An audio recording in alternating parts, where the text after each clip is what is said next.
ভারত যখন দেখলো শেখ হাসিনা পালিয়ে গেছে তখন পানির গেট খুলে দিল, আর পানিতে ফেনী থেকে নোয়াখালী, লক্ষ্মীপুর, কুমিল্লার দক্ষিণাঞ্চল, মৌলভীবাজার ভেসে দিল।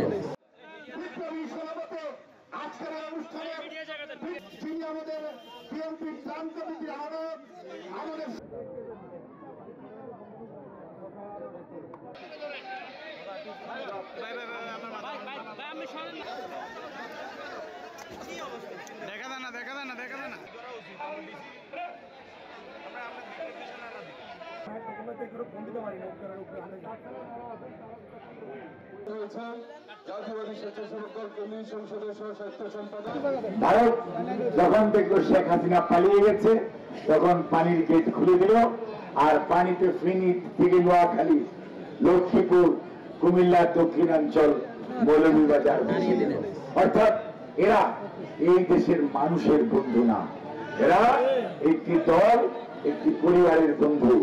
বাংলাদেশের মানুষের পাশে তারা মুখে বলে আছে, কিন্তু কর্মে তারা বাংলাদেশের মানুষকে সব সময় কষ্ট দেয়।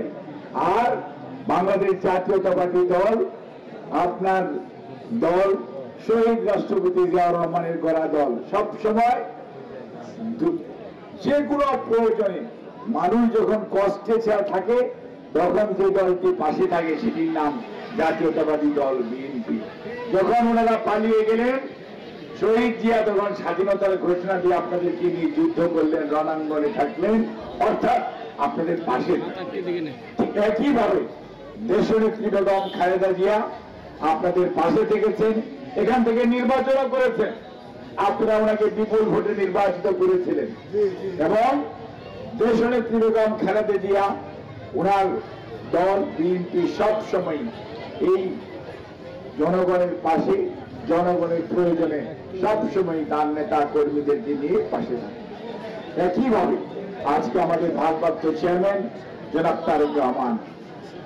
তারেক রহমান, ওনার নির্দেশেই সারা বাংলাদেশে শুধু বিএনপি নয়, বিএনপির প্রতিটি অঙ্গ সহযোগী সংগঠন, বিশেষ করে জাতীয়তাবাদী স্বেচ্ছাসেবক দল অত্যন্ত সুশৃঙ্খল ভাবে এই বানভাসী মানুষের মানব সৃষ্ট যে বন্যা, এই বন্যার মানুষের পাশে দাঁড়ানোর জন্য তারা আজকে কয়েকটি দিন যাবৎ আমাদের স্থানীয় বিএনপি অঙ্গ সহযোগী সংগঠনের নেতা কর্মীদেরকে পাশে নিয়ে আপনাদেরকে সহযোগিতা করছে।